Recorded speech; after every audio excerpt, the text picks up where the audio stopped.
조합원들과 함께 결의를 하고 대구 동산병원을 갔습니다. 보름 동안 일을 했는데 근로를 하고 지금 환자를 보고 치료를 했는데 그야말로 이거는 정상적인 상황이 아니었고 언론이나 우리가 얘기하는 것만 봐서는 실제적으로 잘 모릅니다. 그냥 이렇게 힘들었겠구나라고 생각하지 실제적으로 들어가서 일을 할 때는 전시 상황이고 저는 이게 전쟁이지 어떻게 이게 정상적인 나라에서 이런 일이 일어날 수가 있는가.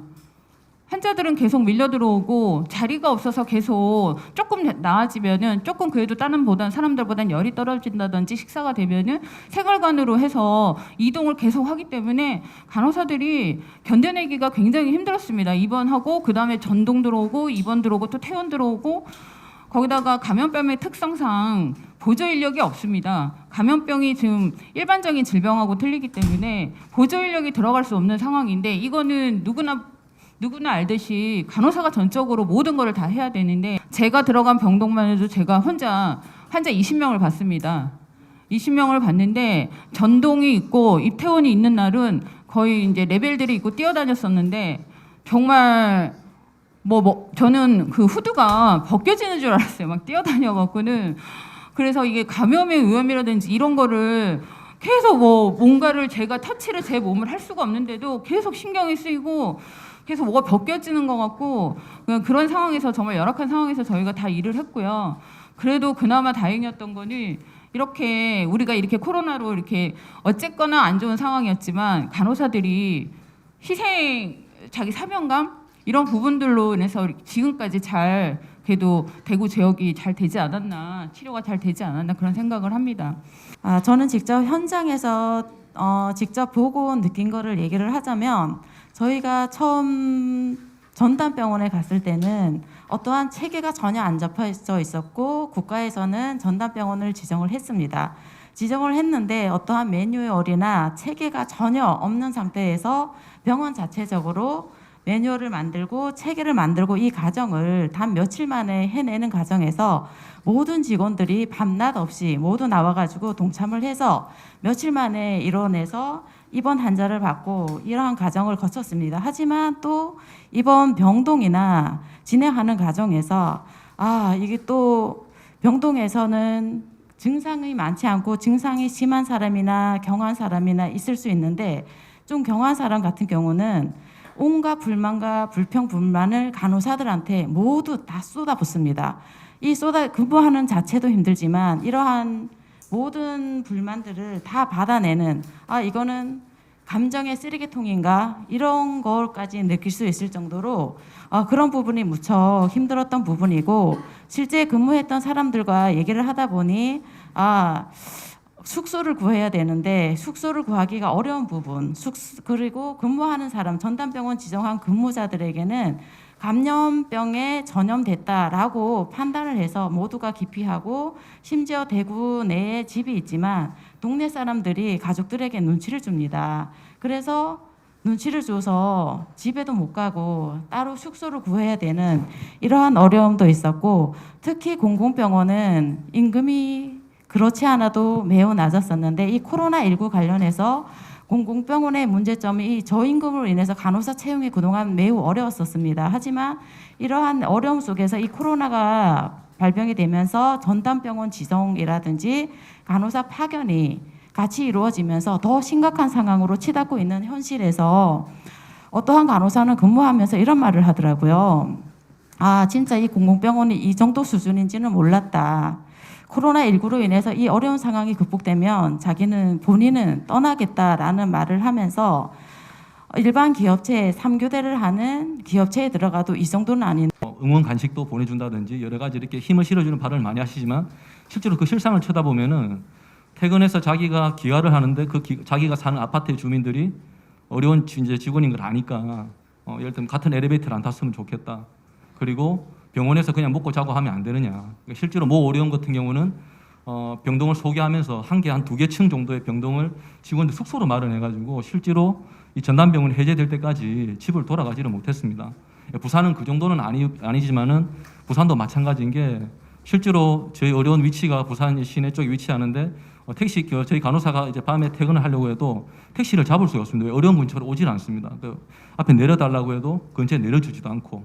그러니까 현장에서 D레벨 확진복을 입고 이제 그 확진 환자를 대하고 이렇게 어려운 그런 뭐 대구 와상 환자를 받는다든지 뭐 그런 어려움들이야 그 감염병 전담병을 하는 이제 의료기관들의 모든 문제긴 하지만은 실제로 그 안에 내면 쳐다보면은 이제 그런 이제 시민들의 이제 인식이나 이런 부분들이 고생하는 것과 실제로 바라보는 시선들이 너무 차이가 나기 때문에 또 그리고 저희 의료원 같은 경우는 4월 20일 날 직원 간호사 한 명이 확진자를 보다가 이제 감염이 됐습니다. 그래서 그게 또 언론에 탔었었는데 본인도 아버지도 한 100여 정도 100여 되는 직원들이 또 14일 동안 코호트 격리가 됐었고요. 그러니까 그동안에 직원들은 거의 갇혀가지고 나오지도 못하고 그러니까 완전히 죄인이 된 그런 기분. 그러니까 또 언론에서 기사가 뜨면은 그런 기사에 대가지고 또 국민들의 댓글들을 봤을 때 그 내면 그러니까 실제로 일을 하다가 원익장 이게 아무리 보호 장비를 착용을 해도 이 D레벨에 땀이 막 비 오듯이 쏟기 때문에 이런 데 약간 이렇게 틈이 벌어집니다. 그런 쪽으로 실제로 감염이 있을 수도 있고 아무리 조심하려고 해도 또 90살 넘은 와상 환자들을 보는데 환자들이 이렇게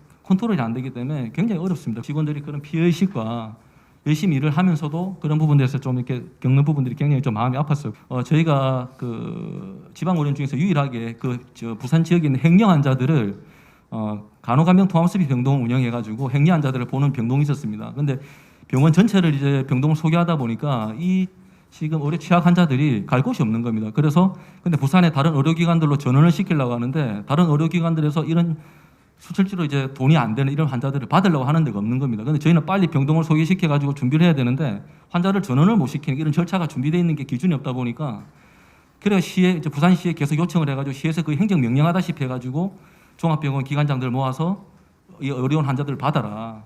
이 사람들 도저히 갈 데가 없는데 보내다가 도저히 그 중환자실에 있는 한 두세 명 정도는 다른 병원에서 받아주질 않아가지고 실제로 저희가 다 소개해야 됨에도 불구하고 중환자실에 한 두세 명이 정도 환자는 취약 환자들은 또 환자들 또 이렇게 계속 입원 치료하고 있었습니다. 그런 어쨌든 이 의료 취약계층들에 대한 사각지대 발생이 굉장히 더 이번에 좀 이런 걸로 해가지고 또 민낯을 드러내지 않았나 그래 좀 말씀을 드리고요.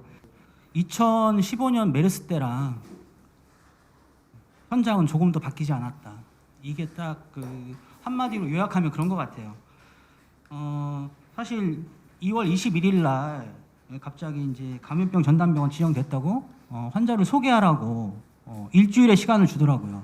뭐 환자 300명을 갑자기 빼라고 하는데 받아주는 지역의 병원도 많지 않고 뭐 니들이 알아서 환자 다 빼고 그리고 코로나 환자 받을 수 있는 그런 시설을 마련해라. 이렇게 그냥 딱 이렇게만 얘기하니까 사실 뭐 매뉴얼도 없고 아무것도 없는 상태에서 그냥 한마디로 무에서 유를 창조하는 진짜 전쟁이었습니다. 전쟁 일주일이. 일주일 동안 뭐 환자 뭐 내보내고 뭐 병실 개조하고 뭐 이렇게 벽도 치고 지금 한 120명 정도 치료받고 퇴원하셨고 현재 한 5명 정도 이렇게 지금 남아 있습니다. 그리고 이런 상황인데 2015년 메르스 때도 굉장히 저 스스로도 두려웠고 그런데 지금 그 현장에서 일하고 있는 우리 그 코로나 환자를 보는 간호사들이 얼마나 두려워하나 이런 게 대해 고민이 참 많았고 처음에 굉장히 다들 무서워하더라고요. 뭐 그래서 집에 전담병원 해제될 때까지 집에 못 가니까 뭐 부모님한테 전화하면서 뭐 울었다는 간호사들도 좀 있었고 뭐 되게 다 이제 그런 비슷한 사연들이 다 있고요. 지난 2월에 은평성모병원에서 이송요원 한 명과 간병인 한 명이 원내 확진자가 나오면서 병원이 곧바로 폐쇄됐고 코호트 격리에 준하는 상황까지 됐다가 3월 9일 날 20일 만에 다시 재개원을 했지만 워낙 언론이나 그때 이제 매스컴 이런 데서 잘못된 정보에 의해서 데미지를 크게 입은 상황이라 더 많이 어려운 시간을 겪었고요. 은평성모병원이. 그래서 이제 다시 재개원을 했는데 곧바로 며칠 있다가 또 의정부 성모병원에서 확진자가 대거 발생이 되면서 의정부 성모병원 환자를 타 병원에서 전원받지 않고 환자들이 굉장히 많았었는데 그래서 그때 이제 은평 성모병원이 의정부 성모병원 환자들 다 받아서 치료하고 퇴원시키고 그런 상황이 있었고요. 지금 현재도 음압병실에서 확진자 4명을 상시 치료하고 있습니다. 그 이제 병원이 이렇게 많이 어려운 상황이다 보니까 지난번에 어떤 뉴스에서도 나왔는데 뭐 카톨릭 의료기관 기부, 뭐 급여 일부 반납 이런 식으로 많이 나왔었고요. 그래서 교수 협의체 전체에서 임금 일부를 반납했고 또 팀장들도 팀장 수당 2개월 정도를 반납을 했었고요.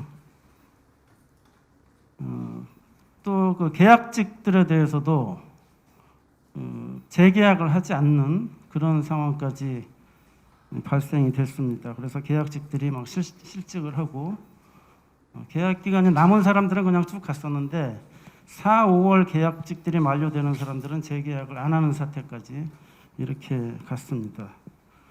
어쨌든 1월 20일 날 최초 감염자가 발생하면서 우리 한국에 선별진료소를 설치해서 24시간 운영을 했고요. 그리고 저희가 1월 29일부터 병문안객을 전면적으로 통제를 하기 시작을 했고 1월 말일부터는 이제 저희가 보통 1월 말에 이런 유행성 감염병 대응회의의 공식 회의체를 발족을 해서 이제 운영을 하기 시작을 했는데 거기 사실 노동조합은 들어가지 않았습니다. 그래서 병원 쪽에서 이제 쭉 진행하는 걸 지켜보면서 중간중간 코멘트를 저희는 할 수밖에 없는 상황이었고요. 생각해 보니까 그나마 병원이 좀 빠르게 대처했고 현재까지 그래도 교직원 중에는 확진자가 안 나오는 것이 정말 다행이다. 이제 이런 생각을 하고 있습니다. 그리고 병문안객 통제는 물론이고 이제 원내 출입구가 저희가 병원 건물 안으로 들어가는 데가 한 13개 정도 되는데 거기를 이제 하나로 다 통제하면서 폐쇄를 하면서 이제 어쨌든 교직원과 병원을 내원하는 환자 보호자들과의 마찰은 정말 이루 말할 수도 없을 거고 아마 다른 병원도 다 마찬가지일 거라고 생각하는 거기에 발생하는 민원은 저희가 뭐 어떻게 통제할 수 없을 정도였던 것 같고요.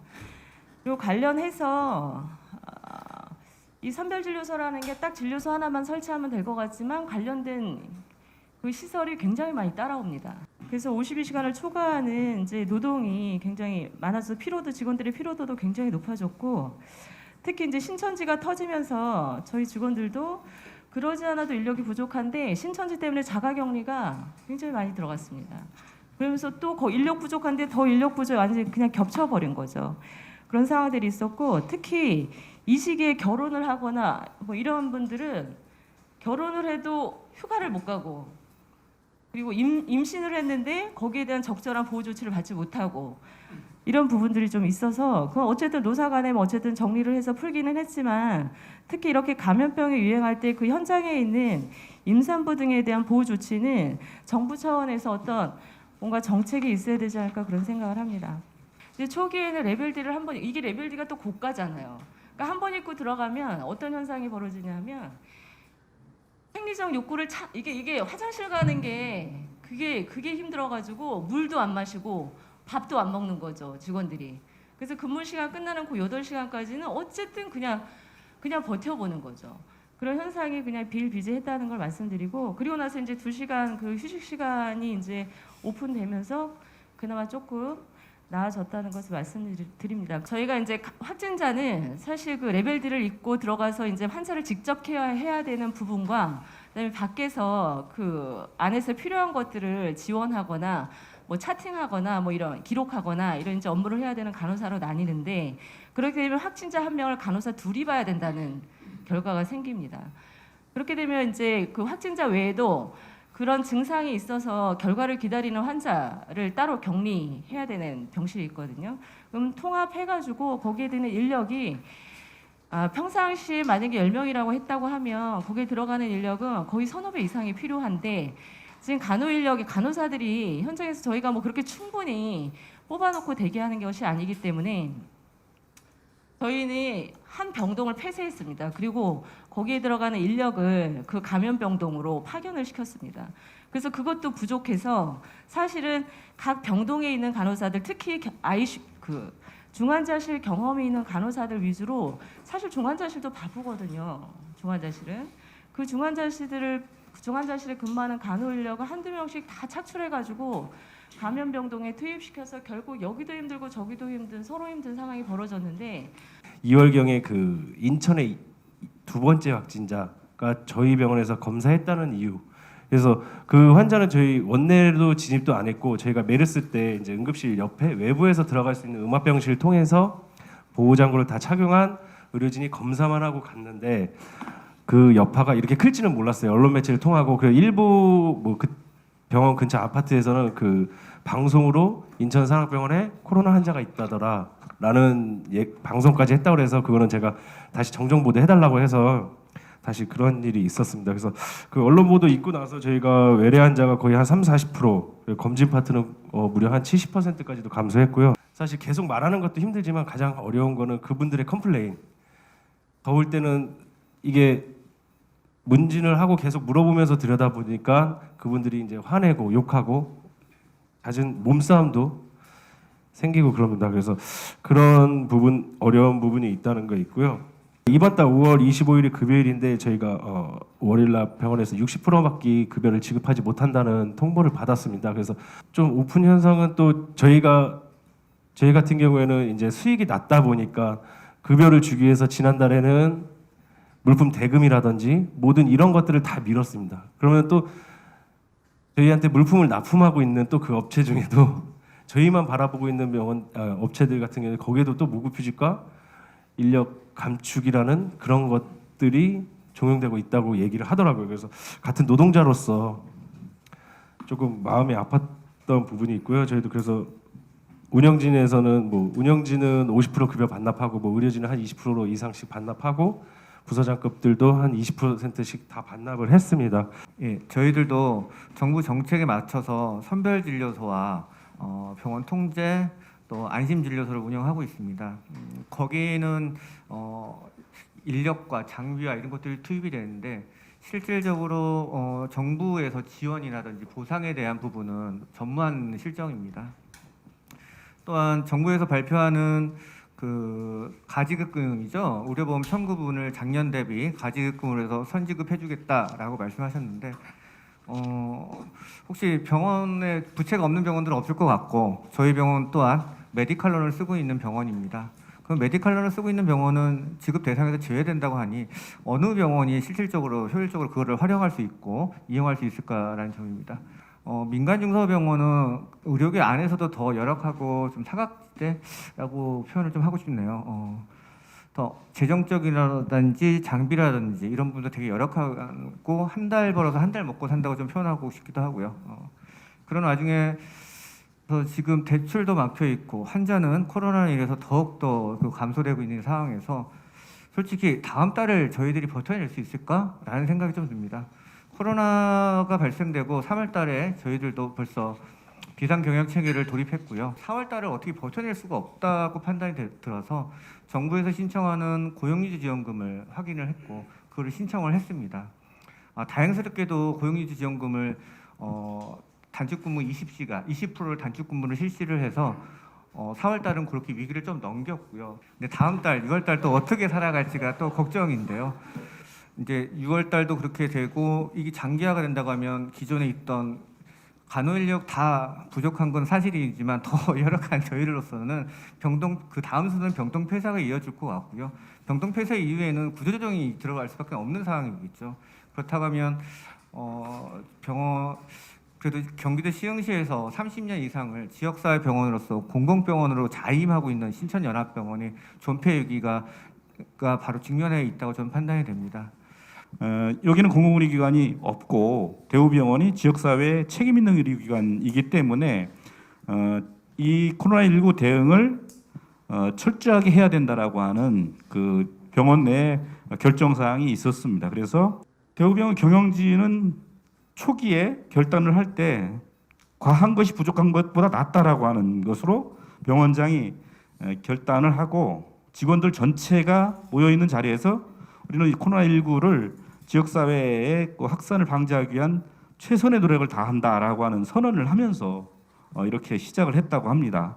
그런데 결국 이렇게 되어서 결론적으로 제가 그 병원장 면담을 할 때 병원장이 이런 상황들을 전달을 하면서 의미 있는 얘기를 했습니다.